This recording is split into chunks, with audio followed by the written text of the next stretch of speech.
coast of England.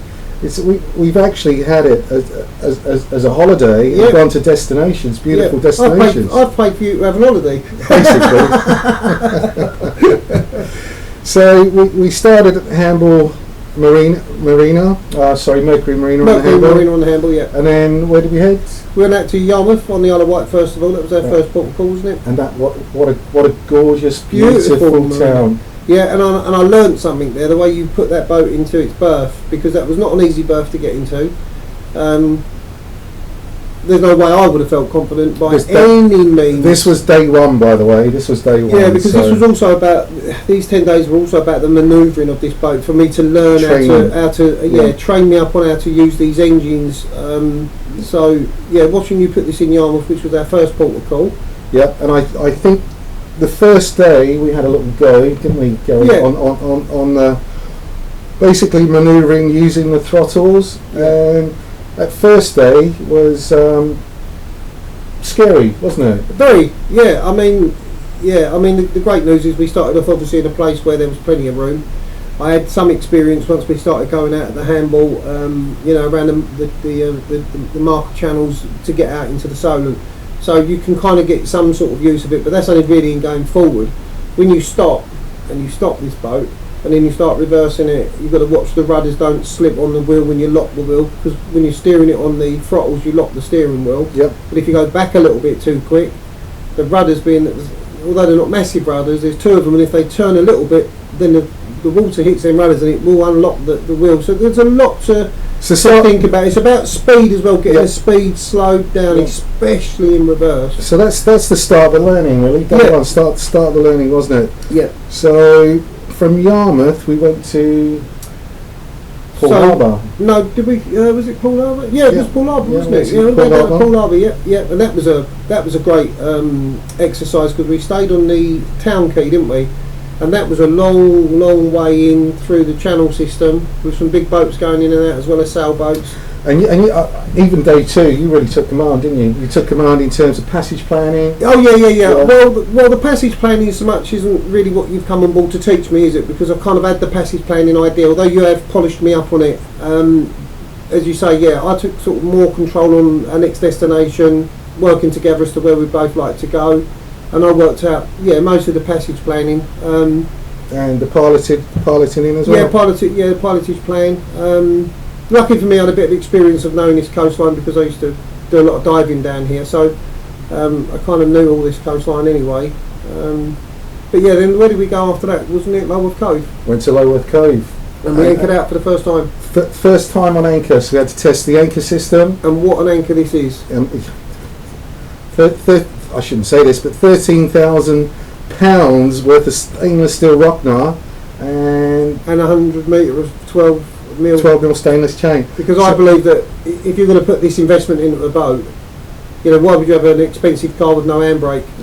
Although this comes with an handbrake, the factory handbrake, if you like, is better to use as a secondary handbrake. So the standard 25 Delta kilo anchor that comes with this, which only comes with about 70 feet of stainless steel chain, that's going to be used for a secondary anchor, and then we upgraded it to a 33 kilo stainless steel Rocknar with 100 metre 12 mil stainless steel, and what an anchor. I mean, this baby grips and holds, doesn't it?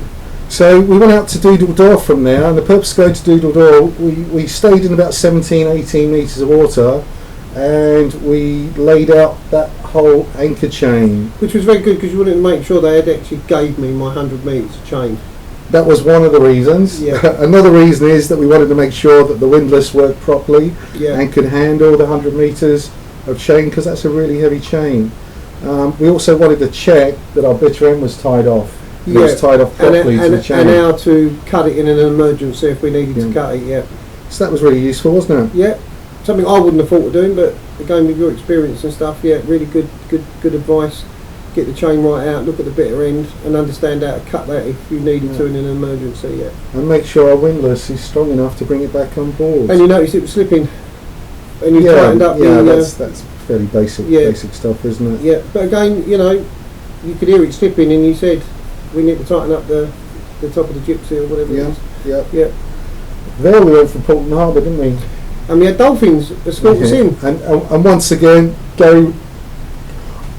The whole point is it's Gary's boat, so the point is to get him comfortable, get him driving the boat. Yeah. So I'd say, other than when I was the hired help driving the boat because we're on a long passage, I put you in command. And I think that was a great landing for me, wasn't it? I'd done a 180-degree turn, just put it slightly into the current, let the wind push us onto the dock, mate. It just... No, you took that one off of me. That's the one I suffered. I helped you. No, in all fairness, that's the one where I nearly got it right, but I didn't, but you took over. Only because you asked me to. Only because you asked me to. Yeah, but after that, I with the training that you've given me, I've managed to actually kiss this boat onto the dock. Now that was the first beautiful park. That was, where did we go from there? Portland Harbour.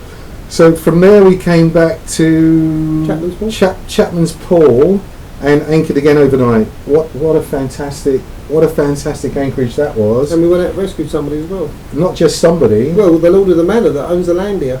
He owns 2,000 acres of the estate. The little cove belonged to him. And he was out in a tender fishing and his outboard wouldn't start. So fortunately we were on the shore with our tender. Yeah.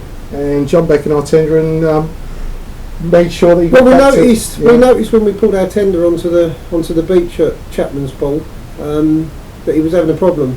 Yeah. And we sort of both said we better keep our eye on him just in case he needs our help. And he got it going, then it stalled again, and then we saw the rowing oars out, didn't we? Yeah. So we went to their aid. Yeah. That was James. But a beautiful place, Chapman's Pool. Fantastic. Now this is the beautiful part. It was Lymington, wasn't it? Yeah. And we came into Lymington. There is a sister boat who's owned by... Oh right, yeah, so that's owned by Mark on Starburst, who's got the virtually identical boat to this, bought the same place, same time as mine.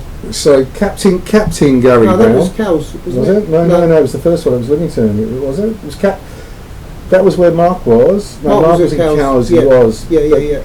That's where you actually put this on the boat and nobody would have known you were not a professional.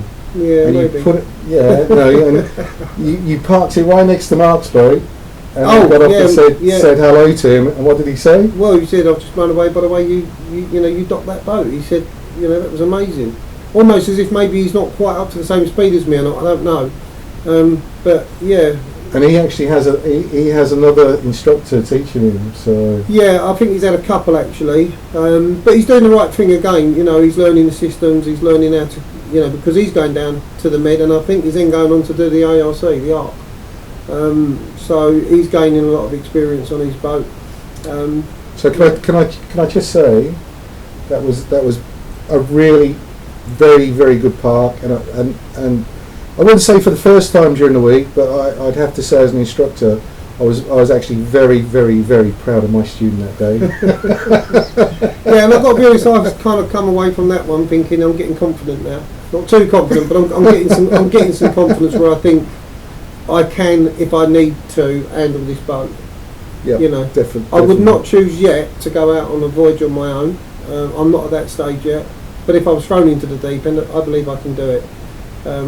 But no, I think the 10 days that we've had have put me in real good stead for the 5-week journey that we're going to have taken her down to Cartagena. Yeah. So that was another thing, wasn't it? Was to sort of polish me up on the fact that there's going to be times when I'm going to be completely in control of this boat whilst you're asleep, and vice versa, as we both do passage watches. We may see if we can find a third crew, even if it's for the first 1 or 2 weeks to get us down there. Yeah, so our plans now after this 10 days, the boat's going to live in Cartagena in Spain. So we've got 7 weeks. Yeah, we've got 7 weeks before we leave on a minimum of a 4-week passage. Yeah, minimum of a 4-week passage. It's probably going to be 5 weeks because we might even do a little bit around the Balearics. Yeah. We're not sure yet. Yeah, so from Cowes basically you piloted the boat up the whole way here, whole way here the whole time. Yeah. Put it nicely onto the fuel dock. Yep. We got fuel, took it nicely off the fuel dock. Yep. And then very nicely turned the boat round and put it back on our own berth, facing the different way that you... Yeah, and I didn't actually think that was doable. And that's the difference between experience and non-experience. But when you said to me you're going to come in and go like an S-bend and then come 180 degrees and kiss it on that berth, I know these things can turn on their spot. In other words, this is 46 foot and it can turn within its own radius.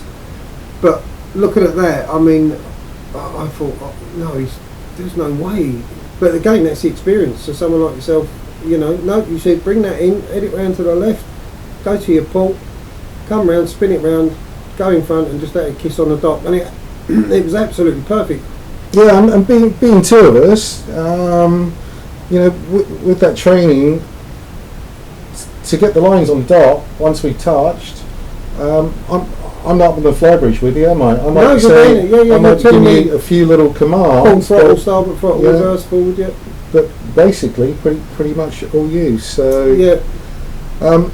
So really, we've done a 10-day shakedown commissioning sale, but I think at the end of the week, you've learnt an awful lot. Mate, I learned more in these last 10 days than I think I've ever learnt in my years of, being out on the water. That's brilliant.